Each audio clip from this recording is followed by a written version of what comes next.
4. La posición de Satanás desde su caída.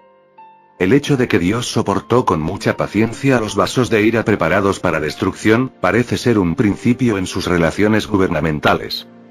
Al parecer, al mundo antediluviano les otorgó 120 años para que se arrepintiesen de sus maldades y aceptasen las disposiciones de su misericordia referidas por medio de Noé.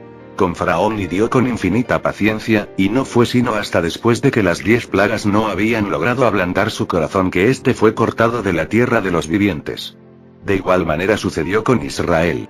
Sus juicios caían sobre su pueblo escogido solo luego de largas y repetidas provocaciones, y entonces les acometían repentinamente.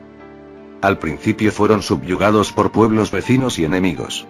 Luego, fueron llevados cautivos, pero no fue sino luego de 50 siglos de incredulidad y rebelión que fueron dispersados por todo el mundo. En cierta manera, Dios no envió a Satanás al lago de fuego al primer pecado cometido, sino que más bien le permitió un largo período de libertad, en el cual demuestra su empedernida enemistad contra Dios, hasta que finalmente sea arrojado en aquel fuego preparado para el diablo y sus ángeles. Antes de considerar la posición que a Satanás le es permitida retener hoy día, debemos referirnos nuevamente a la posición que ocupaba previamente a su caída. En 3 ocasiones distintas nuestro Señor definía a Satanás como el príncipe de este mundo, Juan 12, 31, 14, 30, 16, 11. De paso, nótese que él no lo reconoce como rey, sino como príncipe, esto es, como alguien que ocupa un cargo subordinado implicando su responsabilidad en reconocer y tener a uno por encima de él.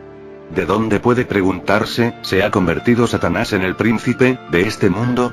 Para esto, pensamos que una respuesta doble habrá de responder. En primer lugar, la palabra de Dios proporciona varios indicios generales que apuntan a que Satanás era el príncipe de este mundo mucho antes de que Adán siquiera fuera creado. Para esta sugerencia, en parte, estamos en deuda con un libro escrito por el difunto señor G.H. Pember, titulado Edades tempranas de la Tierra. El lector pensante de Génesis 1, indudablemente será sorprendido por el contenido de los primeros 2 versos. Naturalmente habrá de preguntarse, ¿por qué una tierra creada por Dios habría de estar desordenada y vacía? O, como el hebreo sugiere, un desperdicio vacío, o ruina. De seguro que como creador perfecto no crearía una tierra imperfecta. Y no lo hizo así. Isaías 45, 18, que contiene las mismas palabras hebreas encontradas en Génesis 1, 2, expresamente declara, porque así dijo Jehová, que creó los cielos. Él es Dios, el que formó la tierra, el que la hizo y la compuso. No la creó en vano, o si tradujéramos del hebreo al igual que en Génesis 1, 2, no la creó desordenada y vacía, es decir, una ruina. ¿Cómo se armoniza entonces esta declaración con Génesis 1, 2? La respuesta es, Génesis 1, 2, debe traducirse como y la tierra se volvió desordenada y vacía, o, en un desperdicio vacío, o ruina. Pero cuando y cómo se volvió nadiforma, probablemente, mucho antes del punto referido en Génesis 1, 1. Entre los versículos 1 y 2 de Génesis, existe un espacio para un largo intervalo de tiempo, durante el cual una terrible calamidad ocurrió, resultante en la tierra, originalmente creada por Dios, convirtiéndose en una ruina. ¿Pero qué calamidad podría estar en consonancia con tal desastre? Decimos, que la única respuesta que parece ser adecuada es, la caída de Satanás. Refiriéndonos nuevamente al pasaje de Ezequiel 28, ha de observarse que en Ezequiel 28, 13, Dios dice acerca del querubín ungido, en Edén, en el huerto de Dios estuviste, y esto, sea notado, sucede en un pasaje previo a que cualquier referencia sobre su caída sea mencionada. Creemos que aquí Edén se refiere a lo que era un jardín preadámico. He aquí otro pasaje que apunta a una tierra preadámica e inhabitada, a saber, Jeremías 4, 23 al 26, miré a la tierra, y he aquí que estaba asolada y vacía. Y miré a los montes, y he aquí que temblaban, y todos los collados fueron destruidos. Miré, y no había hombre, y todas las aves del cielo se habían ido.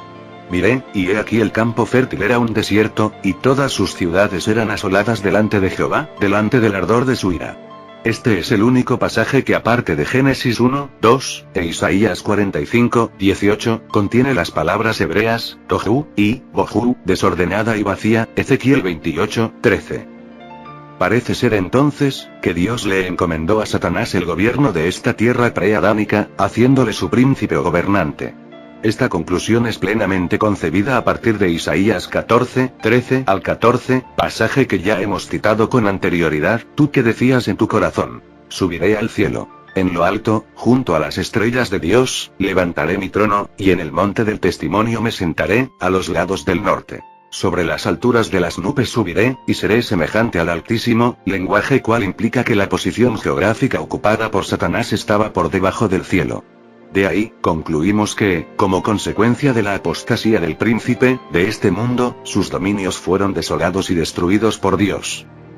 Con ninguna otra hipótesis podríamos explicar la catástrofe ocurrida entre los primeros 2 versículos del Génesis, que resultan en una tierra desordenada y vacía, y cubierta por las aguas del juicio. En vista de una mayor corroboración de la posición aquí explicada, a saber, que existió un mundo anterior a Adán, un mundo que estaba habitado y poblado, y sobre el cual Satanás regía como príncipe, habremos de notar que Dios manda a nuestros primeros padres a que fructificasen y se multiplicasen, y llenasen la tierra, es decir, repoblar. Por otra parte, la conclusión anterior hace que para nosotros sea más fácil entender por qué Satanás tenía que intentar seducir a nuestros primeros padres haciendo que desobedeciesen a su Hacedor, estando lleno de envidia y odio al ver a un hombre puesto para gobernar sobre la esfera que una vez él mismo había regido.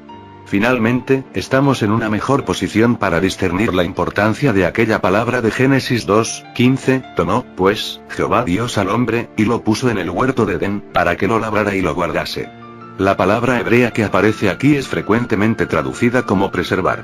Vea el acontecimiento de Génesis 3:24, que expone bien el ámbito de aplicación de esa palabra. El uso de la misma en Génesis 2:15, parece aludir a la posibilidad de que alguien se acercara a Adán para disputarle el derecho de propiedad.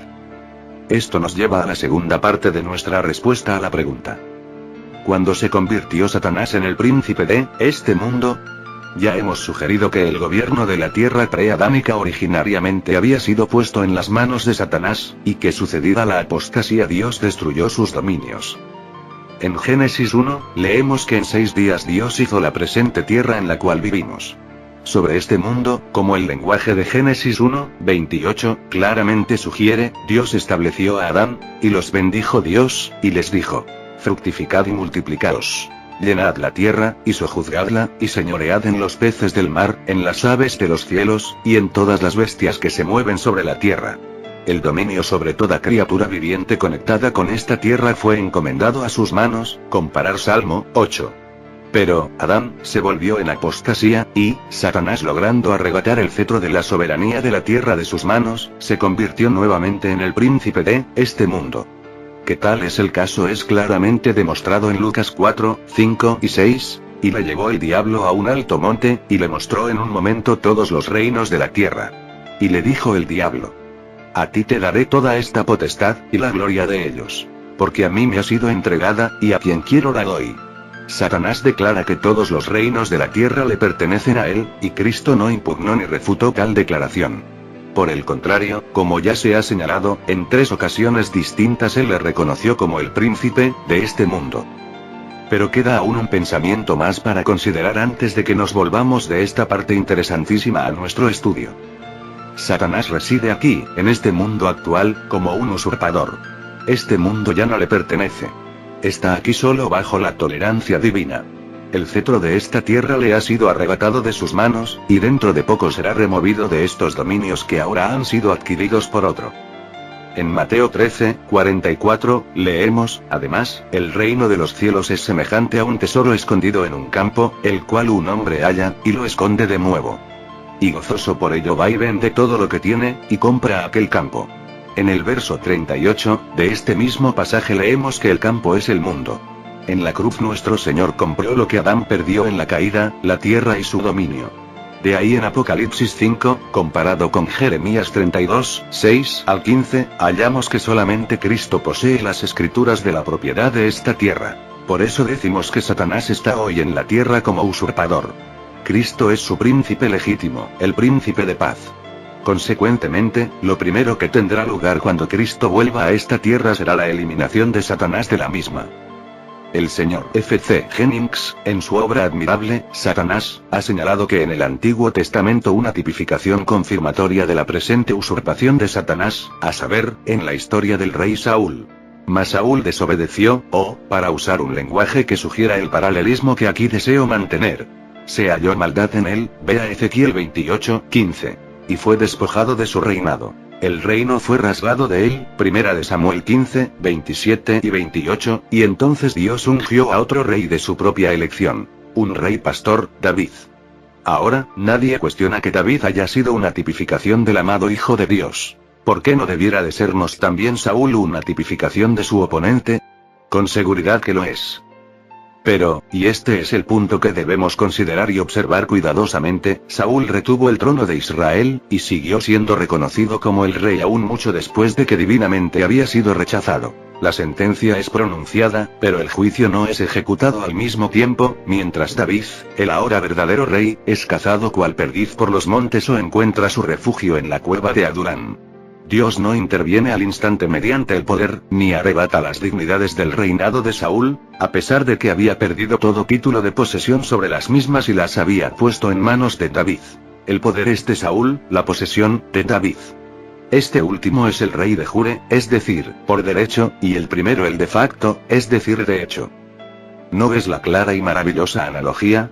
Satanás, también, mientras ha perdido todo título, derecho, de la posesión del trono de la tierra, lo consideraremos más cuidadosa y directamente tal como Saúl lo hizo, todavía se aferra a sus dignidades, posesiones, y poder. Reclama, al igual que Saúl, todo el poder de su gobierno. Mientras que el verdadero David, a quien todo le pertenece por derecho, está, por así decirlo, en la cueva de Adulam, donde unos pocos descontentos, quienes no se contentan con tal situación de los hechos, han encontrado su camino hacia él, y se le deben aún en el día de su rechazo, como el legítimo señor de todo. Así pues, mientras al presente Satanás es el príncipe de este mundo, somos guiados por la analogía de esta historia inspirada, como por cada escritura clara, a considerarlo como el príncipe usurpador. Un príncipe en poderío, mas no en derecho legítimo. Sin embargo, a pesar de que ahora es un usurpador, como lo fue Saúl, desde que fue ungido por rey divinamente, al igual que también lo había sido Saúl, la dignidad de tal unción aún persiste sobre él, siendo tan así que Miguel reconoció dicha dignidad no profiriendo maldición sobre él sino más bien con reverencia, e incluso David dijo de Saúl que era el ungido de Jehová, y diciendo el Señor te reprenda.